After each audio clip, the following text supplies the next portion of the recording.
thank you for joining me, man. No, thank you for your persistence. I appreciate it. How are you doing this morning? You doing all right? I'm doing okay. I think maybe if you could speak a little louder, I'll be doing even better. Oh, okay. Let me see. Maybe my mic drop. Yeah, These my mic things dropped a haven't little bit. these How things about now? haven't been working. These No, things no, you're haven't fine. been working very well. That's why I tried it the other way. But now I'm How about good. now? So Can you hear me okay? I'm good. Yeah. Okay. Excellent. I'm so glad you could join me. And Well, just me for too. the audience, Ray McGovern, he is an American political activist, former Central Intelligence Agency officer. Ray was a CIA analyst from 1963 to 1990, and in the 1980s, chaired the National Intelligence Estimates and participated in the Presidential Daily Briefing. That is fascinating. Oh, I'm always fascinated by that. Ray, there's been a lot of news that have taken place over the last, I would say, week. And so we have right much to talk about, and I want to get your take on some of this. Um, Putin, military camo, things get real when he's in camo. That's He right. goes to military, let's say the Central Military Meeting, Central Military Center. He's talking to General Gerasimov. Mhm. Gerasimov drops two huge bombshells. One, that Petrovsk and Kupiansk, the Ukrainian troops there, 31 battalions, are surrounded. That equals out to about 10,500 men, give or take. And he also drops the new missile that the Russians have come up with, and Berezhnevik or Berezhishnik. Now, the West, that's just basically shocked the world. It's a nuclear powered missile that can fly seemingly forever and just loiter and hit pretty much any target because it can move vertically, horizontally in order to evade air defense systems. And it's nuclear powered. It also has the ability to have a nuclear tip. And so you can imagine it scared the hell out of pretty much all of the West. The West have dubbed it Flying Chernobyl, which is just funny, but it also gets across the level of destruction that they're thinking in part. Let's go to the first part, though. Kupiansk, Pokrovsk, surrounded. And it's not just those two that are surrounded. It's also Seversk. Russia's been fighting there. And so you have all of these areas that are effectively together that are going to fall almost like dominoes back to back to back to back, leaving Kramatorsk being the last defensive line. Now, J.D. Vance once pointed out and said, well, the Russians want too much, meaning when the Russians are putting out their demands, which haven't really changed, Vance is like, well, they want too much, trying to imply that what they are demanding is out of sorts with the military capability at their disposal. What about now? Are they still asking for quote unquote too much? And does the Trump administration recognize the gravity of what's about to take place when Petrovsk and Kupiansk falls? Well, if they have not been, that is, if Donald Trump hasn't been adequately briefed now, that's a real tragedy. Yeah.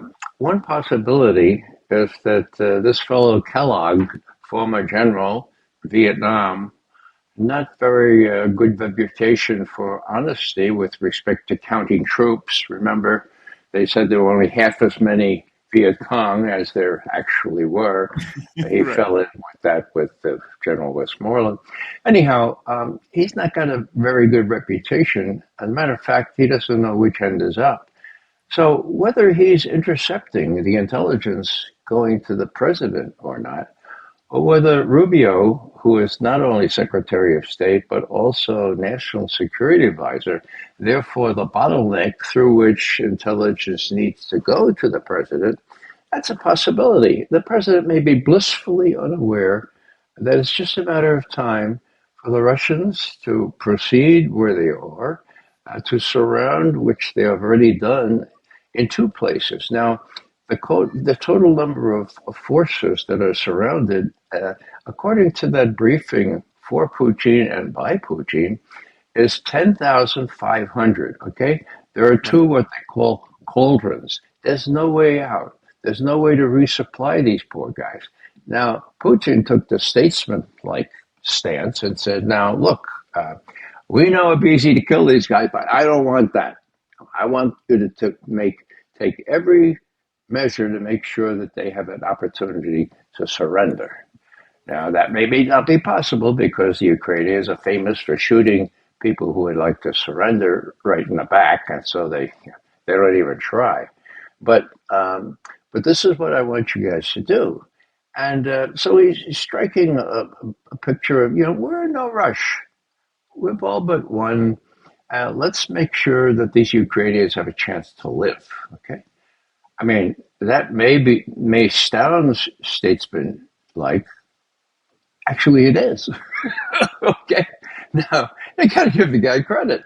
Okay. Now, the other thing he says is, we have this Buraviesnik. Buraviesnik. Okay. Now, Buria, Jamal, means storm. Okay. Viesnik, well, Buraviesnik could mean a specific bird that forecasts a storm.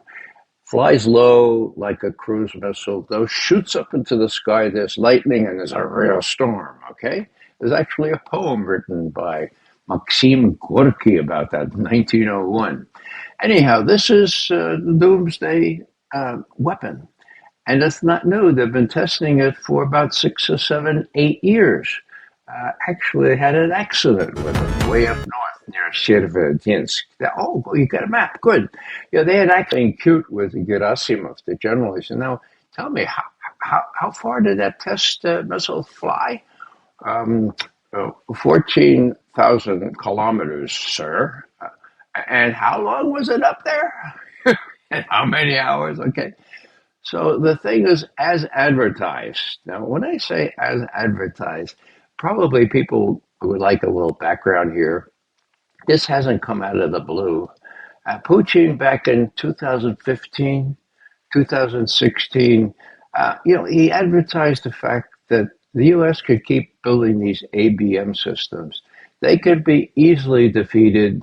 These ABM systems are kind of really, really nice for Raytheon and all that. So sort of like a gift to the war makers, the war instrument makers, but they're no good in terms of defending against all these imaginative things that we have in line. So that was in 2016. He gathered some Western journalists together. They were there in St. Petersburg to be part of an economic summit. So he got them all together in this room and he says, now look, I know that you people will be so cowardly that you won't even tell your editors what I'm going to tell you. But just between you and me, I want you to know blah, blah, blah. What was the blah, blah, blah? Look, we're tired of this business about ABMs in Poland and Romania, which can also, the containers of which can also have cruise missiles and other missiles. We're tired of that. And just realize that we have all kinds of ways to circumvent that, and we're working on them, okay? So don't be surprised when we come up with very sophisticated weapon systems that render your ABM system pointless, defenseless. This Buraviesnik, like the Oreshnik, the other main, this time it's less range, but they're both incapable of being defended against. So that's the other big deal. Nuclear powered in the case of Buraviesnik, unable to be shot down by any manner of things now in existence or any ABMs that we waste our money on. So what happened was there were about 12 of them. Listening, or some of them fell asleep. And you could see Putin said, what is it with you? What do I have to do? Well, he knew what he had to do. And 2 years later, on the 1st of March, 2018, in his State of the Nation address, he did a show and tell. He showed 6 weapon systems, videos. He said, I want to watch this. This is what we have. This is what we're going to have. And the Buraviesnik was certainly one of those. They said, go down to the South Pole. It completely can't be defended. So this is what we have coming online. As I said later, one of them erred. It was a bad test, and it ended up killing several Russian scientists as well as military people. That I think was in 2019. Anyhow, they've been working on it, and now a couple of days before um, Putin revealed its existence in this very official briefing in special military quarters somewhere. Okay, days before that, they did the final test. This time it worked. And does the U.S. know that it worked? It has to know. I mean, we have such collection devices that would have been onto this as they prepared for the launch. Okay, so what does this do? Well, this stops everything. Okay, this says, look, we have this missile that you can't defend against. It's nuclear powered, for God's sake. Yeah, is that dangerous? Yeah, but we've surmounted the difficulties of developing it, and here it is. Now, what's this two thing? We're winning in Ukraine, and we have this missile. Clearly, Putin wants to say, look, there's no need to panic, folks. There are people in Russia and in the U.S. and elsewhere saying, look, for God's sake, you can't take any more insults from Donald Trump. And Putin says, watch me. My priority is number one, not getting into a nuclear war, for God's sake. Number two, winning in Ukraine. And number three, if possible, developing a decent relationship with the only other country besides China that counts, and that's the U.S. So give me a break. We're winning the war. What the hell do you want me to do? I don't want to irritate this guy. This guy is a adolescent narcissist. You deal with a person like that very carefully, okay? You assuage him. Uh, you can be really overboard and saying, well, yeah, he should have gotten the Nobel Peace Prize. So this is the way you treat him. But meanwhile, we're winning, and there's no way now. And this is the other key point. Just within the last week, what the Europeans have been defending on for money to continue to support Ukraine for, they said, another 3 years at least, was the frozen Russian assets, mostly in Belgium. Right. Now, on the 20th, uh, uh, what was it? One of the U.S. wire services reported that the U.S. has advised the Europeans it's not a good idea. It's Not a good Bloomberg. precedent. Not a good idea. Yeah, right. And what happened next was the head of Belgium gets up 4 days later and says, hey, you guys say, don't worry about it. It's going to be fine. You don't have any liability if this happens in Belgium. This is unprecedented. It's stealing. I don't want to have my people, my country, rely in Right. this kind of jeopardy. So forget about it. So what am I saying? What they've been depending on, what they've been counting on as a kind of a done deal, is to take the frozen Russian assets. They're almost 200 billion, okay? And that would fund the war, but they ain't gonna got that anymore. So again, I think I've said this on your program. I'll just close by saying the plan is, now you can evaluate this plan as I go along, okay? The U.S. doesn't have any real weapons that they can give the Ukrainians, but they're working on them, and they'll probably have some next year or the year after. And actually, the Europeans don't have any money to pay for those weapons, and they're going to have to pay in full. Okay, but when they get the money, then they give them to the Europeans, and by that time, the war will be over. The Europeans to the Ukrainians. By that time, the war will be over, and the Ukrainians will have very few troops left to linger around and not surrender for fear of being shot in the back. So the die is cast. A month and a half ago, our vice president said, we're done with Ukraine, okay? You Europeans, you want to give it a try? Over to you. Now the Europeans have no arms. They have no divisions. All they have is rhetoric, and most of all, they ain't got, at this point, no money, and nobody's really reporting that very much, but that's the reality.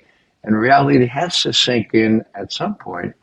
So Zelensky and his folks will probably go to some sort of beach resort which they've purchased by absconded funds, and they'll be over. But those people hang in, and people like the British try to encourage. Oh, just hang in there, persist. It's going to be turning out all right. It's not going to turn it out.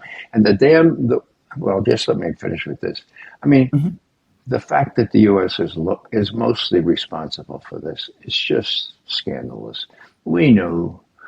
Obama knew. Obama said that the worst thing we could do for the Ukrainians would be to give them the idea that they could prevail in a war against Russia. For God's sake, Right. anybody could look at the map and see that. These crazy generals that say, oh, yeah, maybe we can, You can't weaken Russia. Russia has been strengthened. They've got an army up to kazoo now. Ukraine is lost. It's just a matter of time. And hopefully some good sense on the part of the West to say, all right, we'll recognize reality now. Sorry to carry on so long, but No, no, you're perfectly fine. It just, when you said the Obama thing, it just clicked in my mind. William Burns' memo, "Niet means niet." But it was the Obama. You can make an argument that this war started in 2008 with the overthrow of the Yanukovych government. I'm sorry, 2014 with the Yanukovych government. right. Um, and from that point on, inexorably, it just moved in a particular direction. That was during the Obama administration, though. And so, even though Obama might have said that, it was meaning there's a dichotomy. There's a weird dichotomy in this that Obama acknowledged that, well, you don't want to get into Russia's escalatory dominance. This was also the quote by Obama. Russia's escalatory dominance, so you don't necessarily want to get into a back and forth with Russia on this. Right. But he had no issue overthrowing the government. Yeah. And, in William Burns' memo, "Net means net," I think that was back in 2008. He Right. pointed out Russia knows or senses that the West is trying to encircle it, and that the pressures that are being created in Ukraine and Georgia with NATO membership is going to provoke a war Right. that Russia will get involved in because, of course, this is taking place on their border. Meaning it seems that U.S. policy, even with Obama saying stuff like that, was inexorably moving in a particular direction. Like, there seems to be a disconnect in what Obama and that administration was saying versus what Obama was doing, as if it wasn't going to ultimately lead to a war, which it ultimately did. It's just amazing to me. Like, I mean, give me your take on that. William Burns knew that in 2008, and yet U.S. policy continued to go in that direction. Jamal, if you ever want a job as a presidential briefer, I'd put you first in line because you ask the right questions. You look at the right stuff. Okay, here it is. Okay, 2008, William Burns, our ambassador in Russia, later head of the CIA, when Yep. he conveniently forgot all this, is Yes, he summoned. did. Yes, he did. He's summoned to the foreign ministry by Lavrov. Okay, Lavrov, yeah, still around. He was early in his career, 2008. Lavrov says, look, Mr. Burns, do you know what yet means? I mean, it's in his cable, okay? Niet means niet.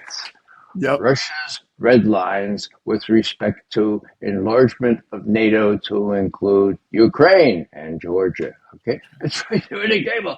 And what Lavrov says is, look, if you do this, if you try to get Ukraine in NATO, we will have to react because there will be a civil war in Ukraine. We don't want to have to intervene, but we're going to have to. So please tell your guys, niet means niet. Okay. Now, that was forgotten conveniently by Bill Burns later when he was a CIA director, but that was where the Russians stood, and that was the fair warning they gave. Now, if you fast forward from 2008, the date was February 1st, if I recall correctly, 2008, and go to 2013. Uh-oh, what did Obama do? He did something sensible. He didn't want to do a war against Syria.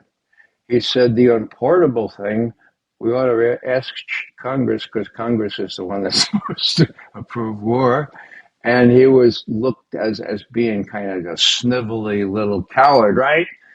Luckily, Putin bails him out.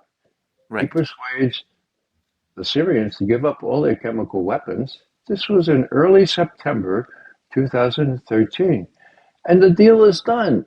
Obama doesn't have to do a war. Putin says, way to go, President. That's really sensible. And Putin writes an op-ed in the New York Times on the 12th of September saying, I welcome this new atmosphere. I trust this president. I trust Washington, right? Whoa! New York Times, look it up, September 12th. So that was the apogee. That was the height of trust. I mean, my God, trust they're talking about. Now, what happens? Victoria Nuland, on the side, spends $5 billion by her own admission. She admits this in December of the same year, 2013, and before you know it, we have a coup directed mostly by the U.S. with other Western services involved at Kiev. Now, one of the things that hasn't been revealed much, but Lavrov mentioned this week, was that when the coup was going on, Obama called Putin and he said, look, don't worry about it. We have an agreement there. The Germans and the French and even the Poles have agreed that Yanukovych can kind of postpone these elections, and so don't worry about it. So where is Putin? He's in Sochi. What's going on there? He's presiding over the ending of the Winter Olympics. So he stays in Sochi on the 14th, and then they're double crossed. Okay, not only did Obama call Putin, Joe Biden, the vice president, called Yanukovych. Want to talk about double crossing? Okay, I mean, even if it was honest, it was reviewed by the Russians as a double cross. And now, for I think just the second time, Lavrov has been saying this openly. Look, we were double crossed. Even at the highest level, Obama assured. Maybe Obama didn't know that the whole thing was going to go down the way it did.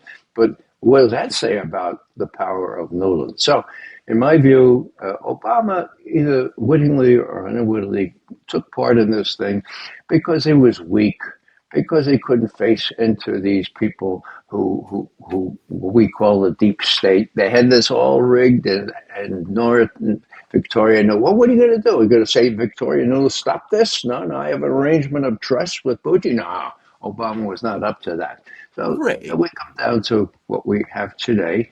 And what we have today is a natural result of what not only Obama, but I want to point out John Mearsheimer. I think maybe I have his thing right here. Uh-huh.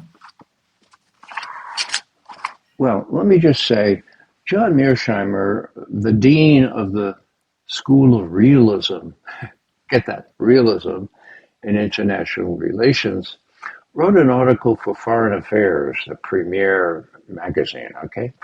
Mhm. And what he said in 11 years ago, September, 11 years ago, look,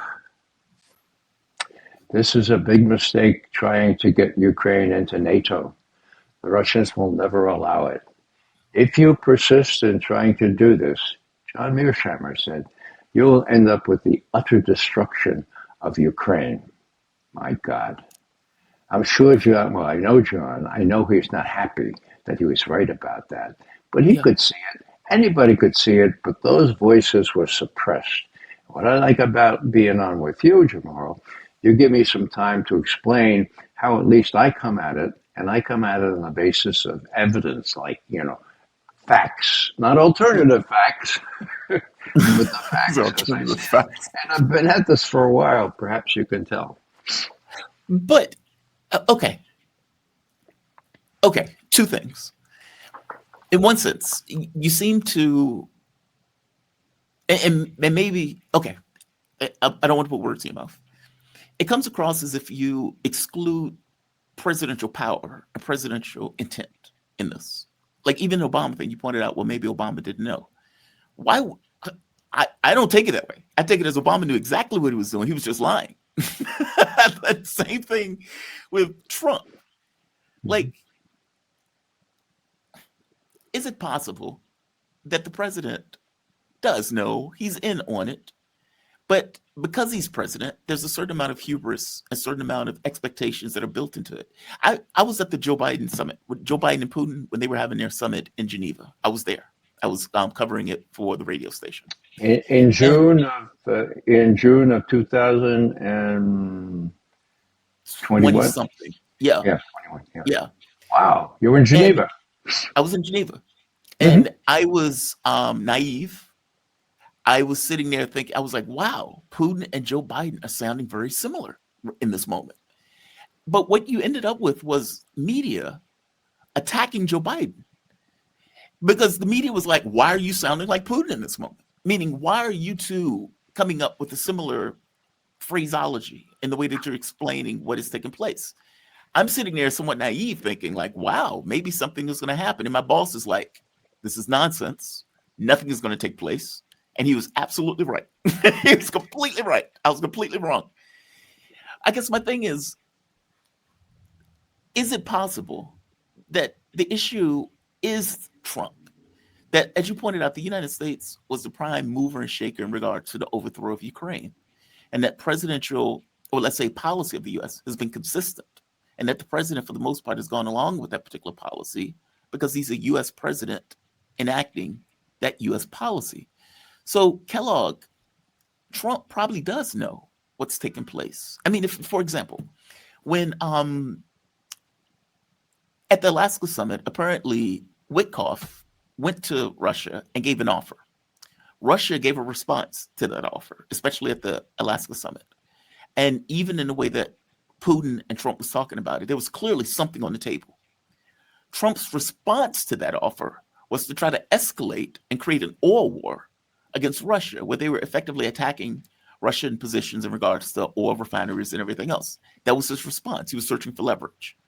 Then you got Trump trying to get India, China to stop using Russian oil. That was the policy that Donald Trump was going with because he was looking for leverage in some way to have some kind of, let's say, dominance because he had no cards. He understood he had no cards, which is probably the reason why they blew up the Budapest summit, because what's the point of going to a summit where Putin is just going to tell you no? I guess my thing is, I don't take the issue as Zelensky. I don't take the issue as Europe. I take the issue that an American president can accept a surrender document by the Russians, meaning and maybe I'll ask this question, can a U.S. president, even with all of the losses, meaning Russia is going to take the Donbass in a few months, even when they do that, can a U.S. president accept a deal on Russian terms? I don't think they could, but you've been doing this longer than I have. Well, from the Russian point of view, it doesn't matter. Well, True.